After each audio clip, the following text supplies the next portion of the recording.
have concerns about your personal information being exposed online? Information such as your home address, date of birth, voting preferences, and more readily available with one search. DataSeal is the comprehensive data removal service I trust. I use it. So use the link below to receive 5% off of your DataSeal subscription and protect your family. Okay, so today we're going to talk to Bill Nera, who's on San Quentin's death row and has been for the past 40 years, about the yard and about prison life and what it's like to be on death row. And he's going to explain to you a little bit about what he looks for. So, Bill, when somebody's sentenced, basically, either is sentenced to death, you have choices in that prison. You can become a part of the problem, or you can try to become a part of the solution. And for me, I think Bill has tried to become part of the solution. Now, I'm not here to advocate for Bill or anything like that. Excuse me, I don't know him well enough. It takes me a long time before I can get comfortable with somebody. But what he has shown is that he is trying to better himself and in the same token help others. And how he's doing that, he's running classes in the prison. He got his bachelor's degree from what I understand. And of course, he's helping me try to look at cases that are unsolved and give me, his opinion on things. Because, in fact, Bill has, committed the act of murder. So, but he studies people. And I used to do this a lot before I became a cop. I used to go to the mall. Remember when the mall was a big thing? I would go to the mall and just sit and observe people. Kind of creepy if you think about it in a way. But it helped me with an understanding of human nature. And that's what I wanted. I just wanted to observe how people acted. Who was looking at who? Were the security guards that were there actually doing their job? Or were they ogling the clerks and the customers? Things like that.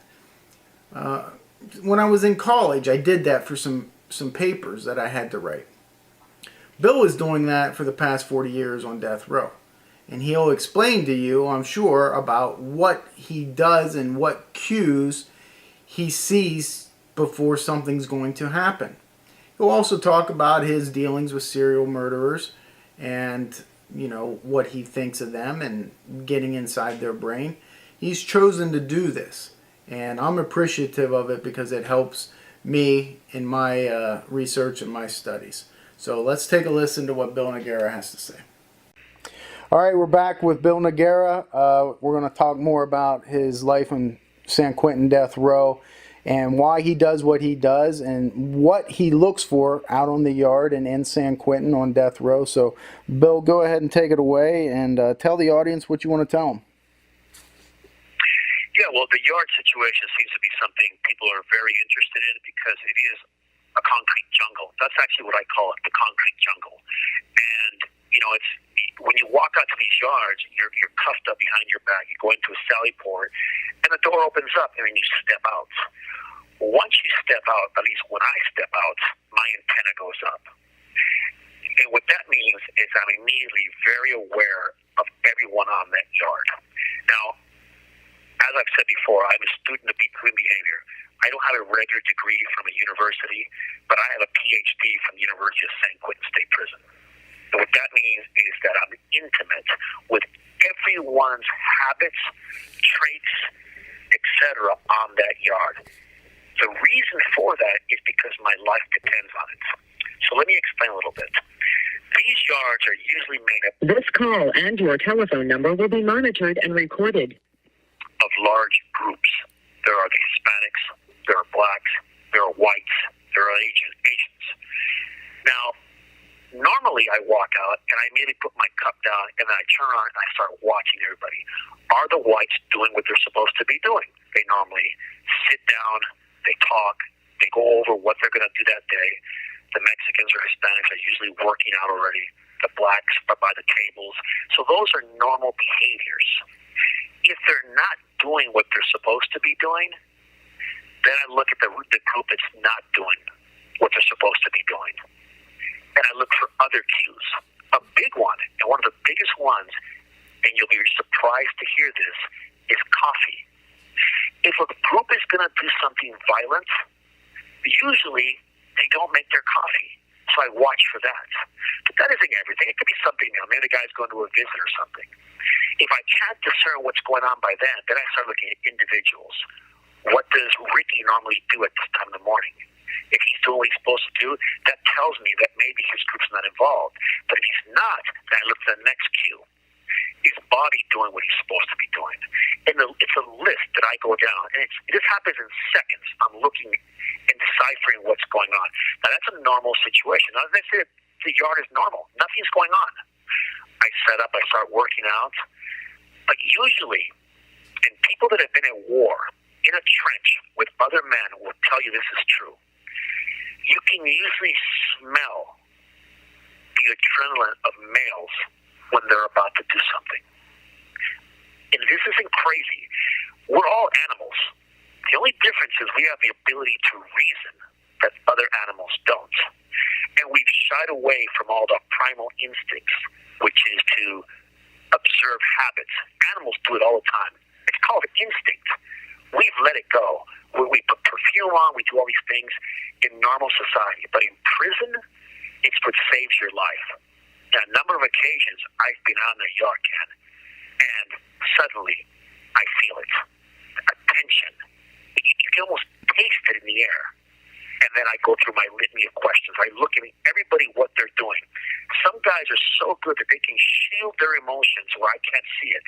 To the last second, they drop them, and then immediately they become who they're going to do, what they're going to do that day. And it just happened, we're talking about this, it just happened the other day. I'm on the yard. It's a normal day. Nothing is happening. People are playing basketball, but suddenly that tingling goes on, and I look up. And I look from each person, and within 30 seconds, I know who's involved. I know who he is, and sure enough, I look to his head, and now he's produced an 8-inch bone crusher, which is a prison-made shank made out of steel. He has it in his hand, and he's walking towards a guy. He's 15 feet from me. And I can see him first looking, is it me he's coming after? But I've watched these guys stalk, and I'm looking at the entire year, because this happens in seconds. This isn't a minute, 2 minutes, it's seconds. And I'm trying to make sure I'm not being set up, because if something is happening, something else can be going on that no one knows about.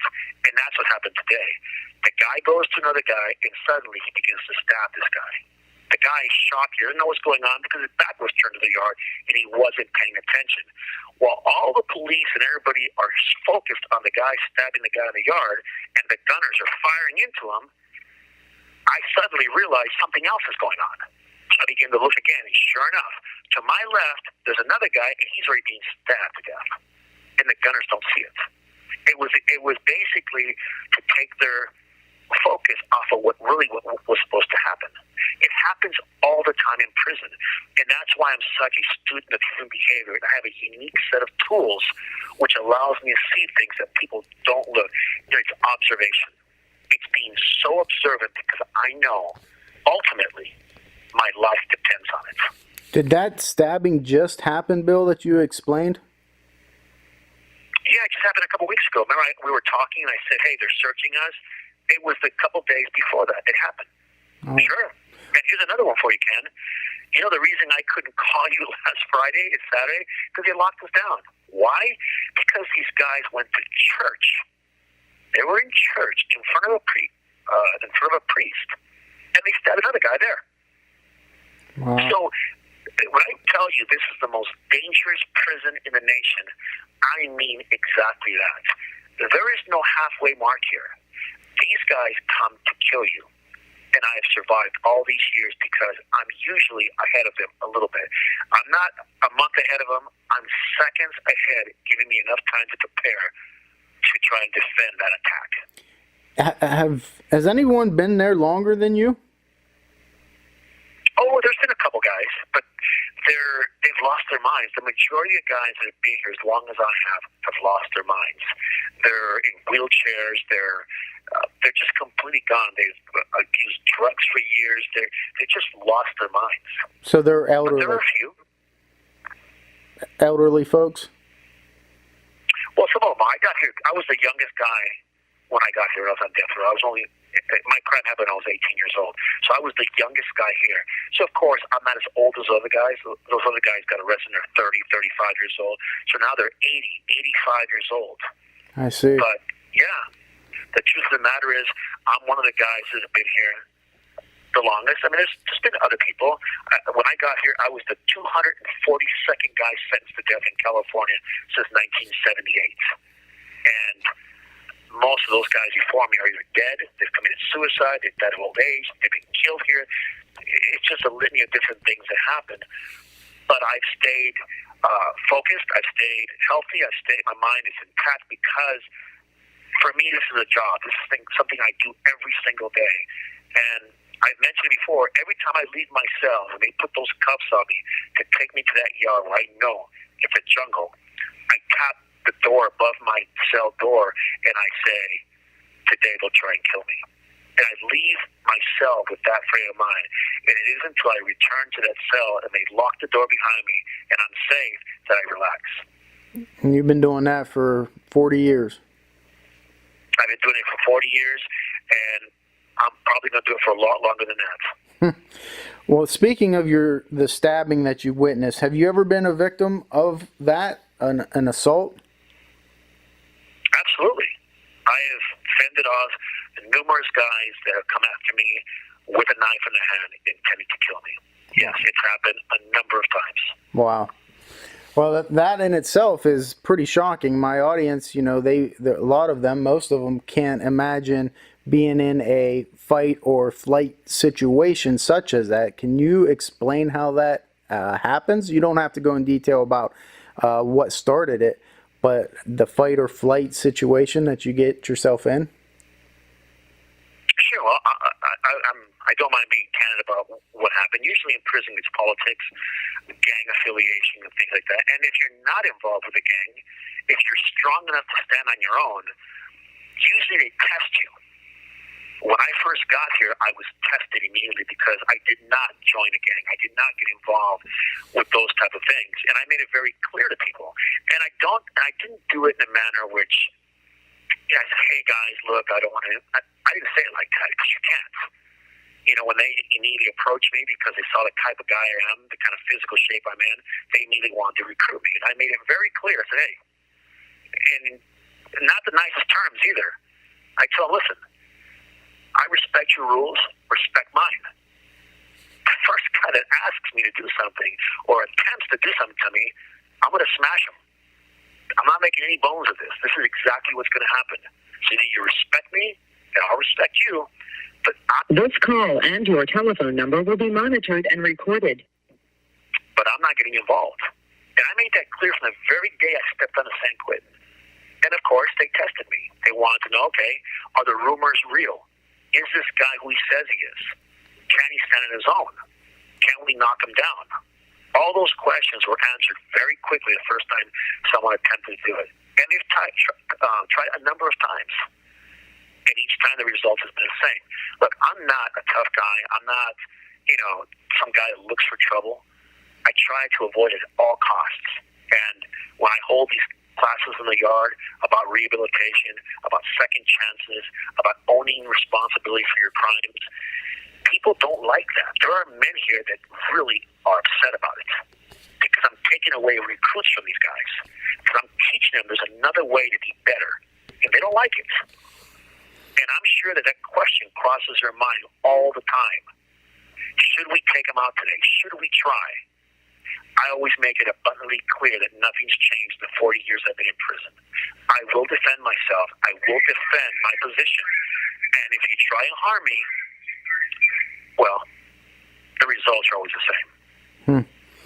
So, while you've been there for 40 years, can we talk I know you have talked about this before, but just a little bit, can you shine some light on these serial offenders that you have watched? And one of the things that you explained is, you see them at a table, playing cards, swapping serial killer cards and stories and stuff like that. My audience, they can't believe that. So can you shine some light on that? Well, sure. Serial killers, as I've talked about, are not going to change. They are who they are. That's who they are by nature. I know there's a lot of people are going to say, well, no, it's more nurture than nature.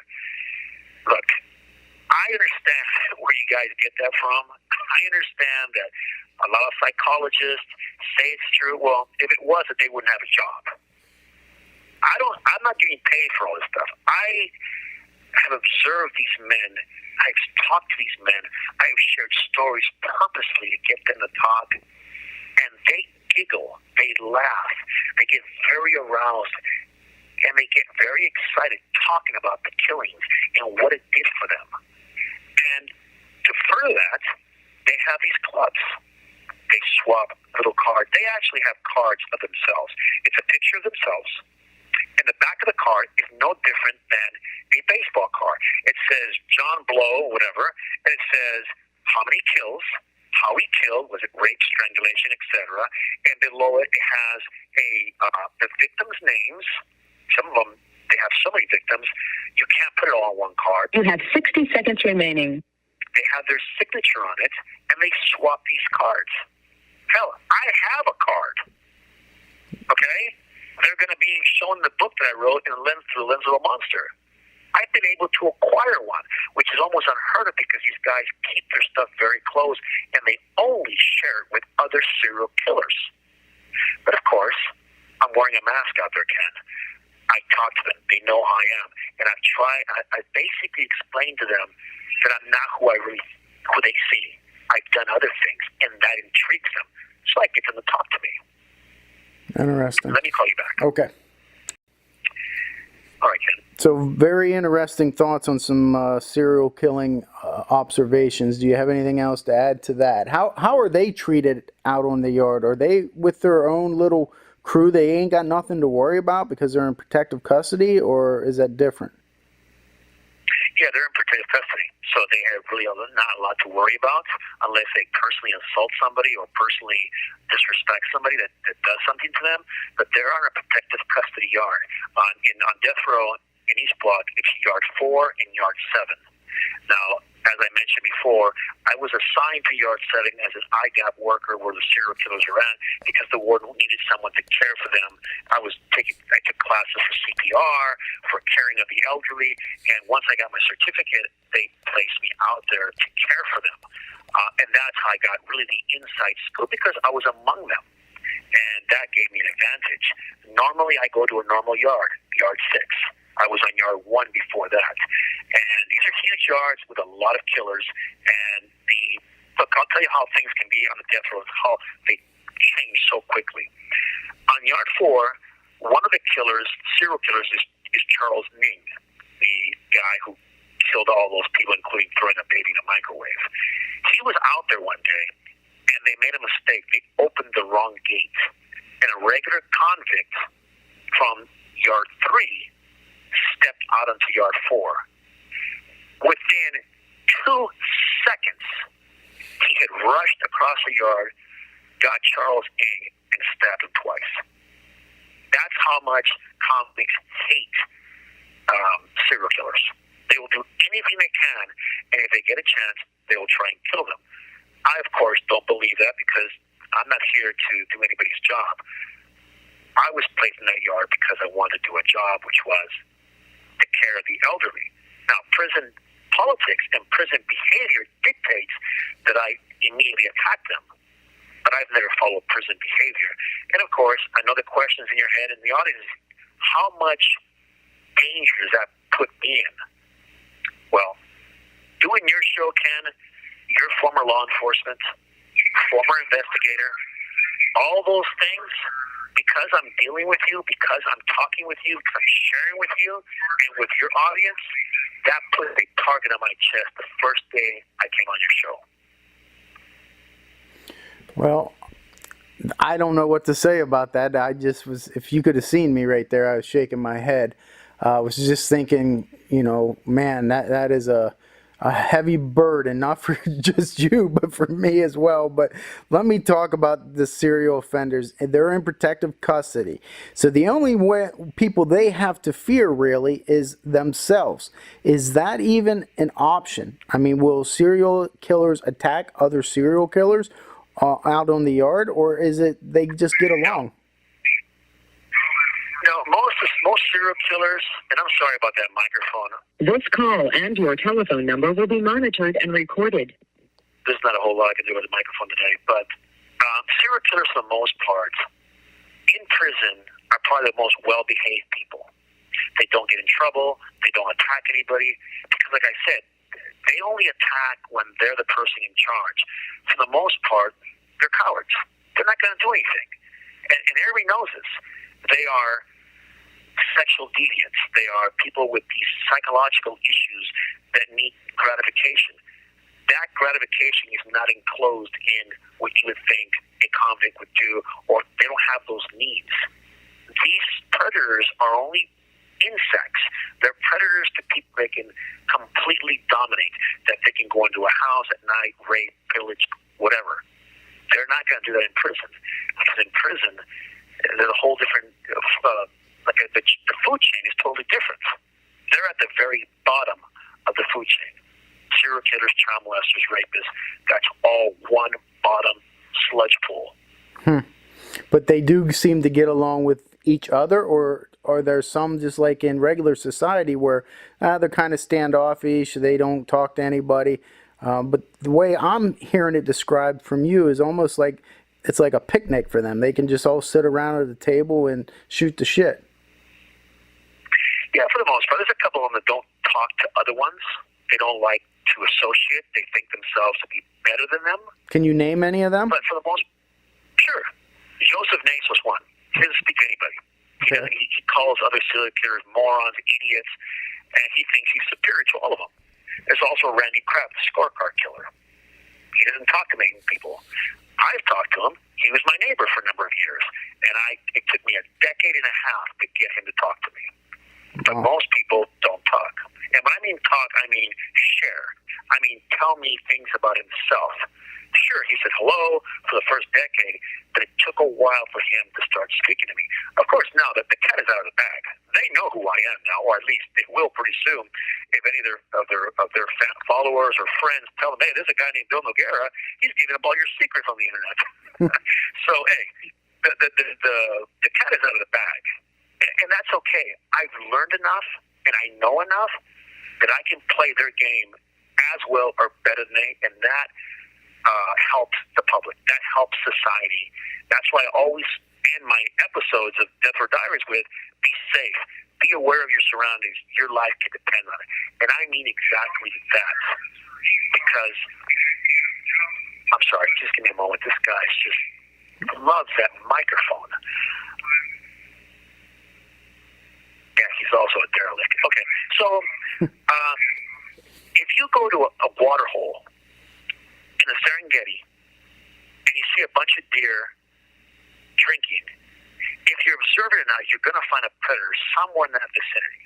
And I don't want to say this to scare you or scare the audience, but I'm willing to bet money that if you go to any schoolyard, ages 5 to, say, 12 years of age, looks like a normal day, put me out there, and within 15 minutes or less, I'll find you at least 2 predators that live or are around that area looking at those kids that day. How do I know this? You're like, this is pure speculation. No. I've talked to enough pedophiles, which makes my skin crawl, but I did it for research, I did it to investigate, and they would tell me how they would sit for weeks, a block, 2 blocks from a school, looking at bus stops, looking at different places where kids are, the local eatery, the ice cream parlor, anywhere kids are at, and they were close, watching kids, picking kids out, fantasizing, stalking. That's when I say, be aware of your surroundings. That means for kids, for women, for men. You have to be aware. And I don't mean for you to stay home, not to go out to dinner. Have a life. always be aware of your surroundings. There are predators around you, and it takes the right person to see them. I want to ask you a quick question about sex trafficking, specifically as it relates to children. I'm working a case right now of an 11-year-old boy named Mark Heimball, who I believe was sex trafficked from New Jersey in 1991. Do you have any dealings or any familiarities with that at all? Not the case in particular, but the selling, the kidnapping of kids? Well, there's a lot of guys here that kidnap children. Most of them are serial killers. They kidnap to kill or to sexually abuse. So I have a very good insight of what they do and why they do it. I don't know that particular case, but most of the cases I've dealt with are men who have used children and then killed them. Right. You don't know anything about the actual selling of kids to like pedophile rings or anything like that? I do not. That's something that's a little bit outside of my realm of expertise. But let me say this, it does exist because some of these serial killers here dabbed in pornography, in child abduction, child trafficking before they took the step to become serial killers. Right. If a child is abducted into those type of rings, and you said 1991, 1993, that child is probably long gone. Sure. No, I have no doubt about that, and it's an area where I'm not too astute, but I want to know more about that area of sex trafficking and kids and stuff. So I just thought I'd throw it out there before you go back to talking about your experiences on death row. Well, I do think it's important that parents, specifically parents of children, to always be hyper aware and a little paranoid, because it only takes a second to grab a child. We saw the case with America's Most Wanted, John Walsh, how quickly his son was abducted. It can happen to any child from any home. Doesn't matter of race, gender. It can happen. Watch your children. There are men out there. There are people out there that mean them harm, and you have to watch your children. It's just, they're a commodity out there. I know it sounds horrible, but that's what these guys look at them as. And I can tell you, there would be no way in the world that I would allow a child of mine to go into school and I'm not at the school to pick him up and to leave him there. And probably I'd stop by 10 times a day. They'll probably think, who is this crazy guy watching his kid all day? Well, unfortunately, I know what these guys think, and that's why I'm the way that I am. Yeah, and I think a lot of people are like that. If it's out of sight, it's out of mind. You know what I mean? They don't think about it. It's a horrible analogy, but I would equate it to people that eat meat. They love going to the grocery store and getting their beef and their chicken, but they don't want to know how it's obtained and the killing that it takes to get that. It's out of sight, out of mind. And I think that some way is the same with these child molesters who you have come into contact with, you have talked to, you have seen how they act and how they think, and for you it's probably tenfold worse than somebody out here that has never talked to one that they know of. Yeah, because I do know where it comes from, how they do it, and everything else. And look, it's not a pleasant thing to have the knowledge that I have, but better me to go through that than someone else. I'm just here to give the information, so hopefully, it saves a child's life, or a parent becomes so vigilant that a perpetrator or pedophile can't get near their child. All right, that sounds good. I don't have anything else written down here that I wanted to ask you. Is there anything else that you want to go through that I didn't cover? Well, only that, things are changing for me. As I've mentioned, I'm going to be sentenced to a lesser sentence pretty soon. And if folks would like to know what's going on with me, they can go to my website, artistwilliamnoguera.com, and sign up for the newsletter. I put out a newsletter about weekly that my publisher puts out, letting you know what I'm doing and what's coming out, when the book's going to come out, things of that sort, and really what I'm doing. So that's out there, and that's about it, Ken. Anything else, I'll be glad to call you back, and we can talk about that as well. Does people want to know, I think, they want to know how you have access to a website and books and paintings and all these things that you seem to have on death row. Some of these guys can't understand that. And you explained it a little bit before, but can you just explain it again, how You become, do other death row inmates have all this access, and are they writing books and doing artistry and having web pages? Well, look, everybody has the freedom. This is America. We have the freedom to do whatever we want. I've just taken the time to write a lot of people. It didn't happen overnight. I've been here for 40 years, and I started in 1993 with a website called The Surfing Monkey, Dead Man Drawing. And I started showing my skills as an artist there. And networking. I spoke to different people. I've queried a number of different agents. I've had a number of literary agents, a number of art dealers. It's basically just networking. I write letters. We don't have access to the internet, so I just keep writing letters, and people receive them. They like what I have to say. Then they ask for a book proposal. I send them a book proposal. But I also have a team. I have Dr. Alice, and I have a number of different people that step in. I have a publisher, and it's based on my work. They see what I can do, and look, the truth of the matter is, they're not going to talk to you unless they think that you're legitimate and you have something that's worth something. You have 60 seconds remaining. And that's really what I do. That's how I've been able to. The website, I obviously have a web designer. I wrote a person, asked them if we can barter for one of my paintings. He said, absolutely. And now I have a web designer named Bjorn Wallman. He's the founder and owner of Once Interactive. So it's just a matter of reaching out to people, showing them what you can do, and then believing in you. And for me, the bottom line is... This call and your telephone number will be monitored and recorded. Before we get cut off, the bottom line is you're doing all this because you chose to make your life better while you're in there and do the things that you want to do while you're in there. Absolutely. That's yeah. right.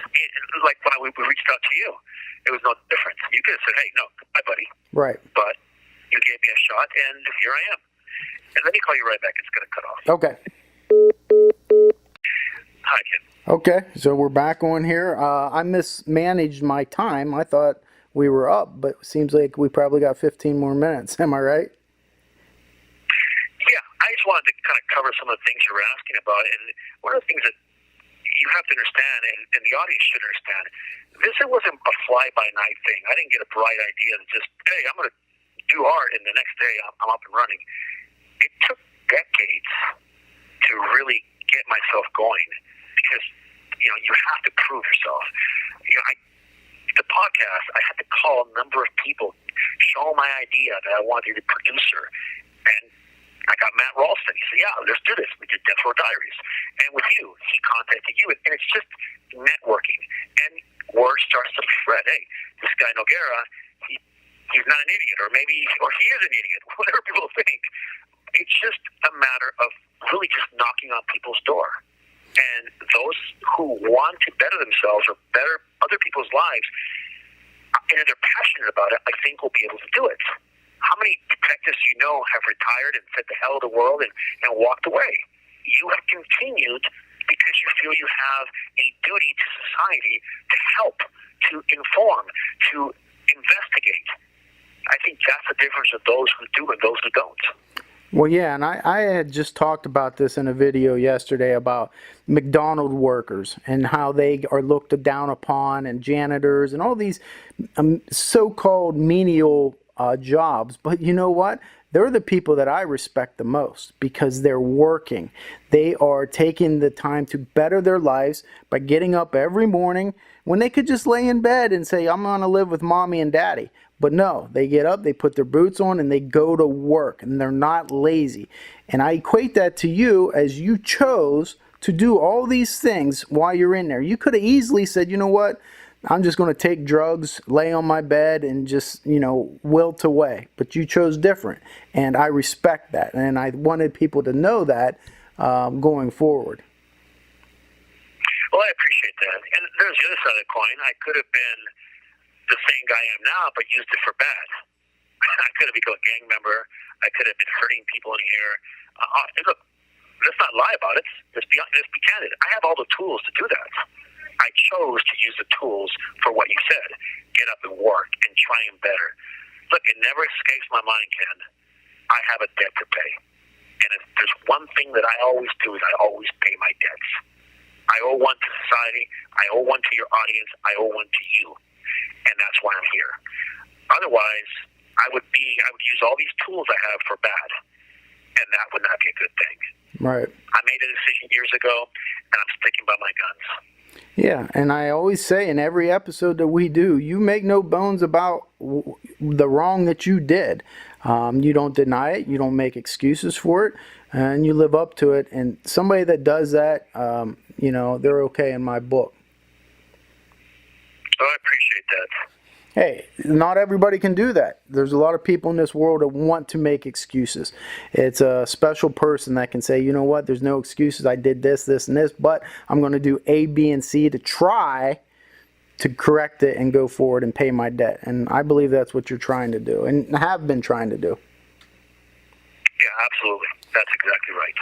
All right. Well, anything else you want to add again before we go? Is there anything you want to talk about the yard, behaviors, cues that you see? I was very intrigued about the coffee aspect of it and then not getting coffee when something's going to happen. Any other clues like that you can share? Well, it's really feeling, and I always go back to the analogy of a beat cop. A beat cop walks, well, I'm not sure they do it anymore, but they used to when I was out. They'd walk neighborhoods, and they knew those neighborhoods, and they can tell by little things that people do that something is wrong, something's not absolutely right, and that's what I do in those yards. Being intimate with people's habits saves people's lives, and coffee is just one of the things. People always roll their eyes at that, but it's so true. These guys don't make coffee when they're about to do something. They don't want to waste the coffee. It's almost instinctive. Why make coffee when you're concentrating on something else? And then sometimes, even in that same little group, you'll notice guys that don't, and they're acting different. They're wearing state clothes rather than their personal clothes. They're wearing state boots instead of their regular shoes. But other guys in the same group are making coffee. That also tells you something. It doesn't tell you the whole picture. It gives you a piece. In some cases, like it was in the case of a few weeks ago, they were going to victimize one of their own. And I picked up on that the guys who hadn't made coffee were the ones that were going to do it. And the ones who had made coffee and were running around doing nothing different were going to be the victims. And that's exactly what happened. And as I said, it's a small piece of the picture. But when you start seeing more and more cues, you get a better picture of the entire yard and you know where it's going to happen. And that's basically what it is that I do. It's just observational skills that I learned from a child. My father. This call and your telephone number will be monitored and recorded. My father was my first subject, and then it went to neighborhood gangs, neighborhood individuals, and from there it just continued to where I'm at now, where I can basically read a yard like a book. Well, I want to talk quickly about what you said there about noticing the coffee and relate it to something that happened with me. Because when I was working undercover, I was went to buy, I think an 8-ball of Coke from a dealer and a couple people. And it all went down okay, but it was a last minute thing. And so I didn't wear sneakers. And instead I wore my police patrol boots because that is what I had in my locker at the time. But I had my jeans pulled down over it so you couldn't see much. But anyhow, we ended up arresting the guy. He tried to run. My partner tackled him. We got him. We got our buy money. We got the drugs. Went back there, and I'm talking to him, and he looked at me and said, I should have known better. I knew you were a cop. And I said, how did you know? Because I want to know so I don't get killed the next time I'm out. And he said, your boots, they were too shiny. And right then, it learned something. You know, he knew he was a criminal. He knew something was off, but yet he was greedy. And he continued to then go with his gut instinct. Exactly, and that's one of the things I always talk about. Now let's go full circle. A woman gets out of work. She opens up the door to the back. It's dark outside. Her car's in the parking lot. Every instinct in her is yelling, "Don't go out there!" And she overrides it, thinking, "I'm a 21st century woman. I'm not afraid. No one's going to touch me." And she goes out there, or a man or a child, and you get nailed. Those instincts are there for a reason. That drug dealer saw your boots. Drug addicts don't shine boots because they're worried about getting drugs. That should have told them immediately you're a cop or someone you weren't supposed to be. Those little cues are a pretty good example of the little pictures I see here, and I put the picture together very quickly. along, you could get killed. Very good insights. All right, I'm going to end it there, Bill. Do you have anything else before we go? No, that's it. Just please be safe, be aware of your surroundings. Your life could depend on it. Okay, end it now. So, there you have it, Bill Nera, Death Row Prison. A lot of insight there, especially about the coffee. It's great insight, you know, from somebody that's been there and observing, and, you know, the brutality that's in San Quentin and having to always watch your back. I mean, I couldn't imagine, but, you know, that's the life he lives. He made a decision, a haphazard decision at one point when he was 18 years old to get him where he is today, 40 years on death row. Whether you believe in that, the death penalty, or believe in, you know, it's just, to me, and I've said this before, I've seen people get out of jail for killing preteen girls and get out of jail, you know, in 10 years. And then you have other people, you know, killing is not just killing. There's circumstances. Now, I am not taking up for what Bill did by any means. I'm talking overall in general. The justice system isn't right. There's people that have delivered marijuana, granted, probably large sums of it, that are doing more jail time right now than I know a murderer who murdered a 12-year-old girl, choked her out with his own hands, and left her in a cornfield. He did 10 years. So that's what I'm saying. It's not fair, and I don't know how to correct it. But there's people smarter than me that do know how and wield the power to do it. So let's get on that. Otherwise, brilliant commentary, I feel, from Bill Nera, and I learned from it. And that's what you got to take from these. Learn something from it. If you don't, and you don't like it, don't listen to it. But if you go in with an open mind and can listen and take something from it, let it be a teachable moment for you, I think you're better off. And that's what I did today. So I'm appreciative of Bill taking his time and sharing it with me today and sharing it with you. So hope you like this episode of Redemption from Death Row. Until next time, mate. Maine's out.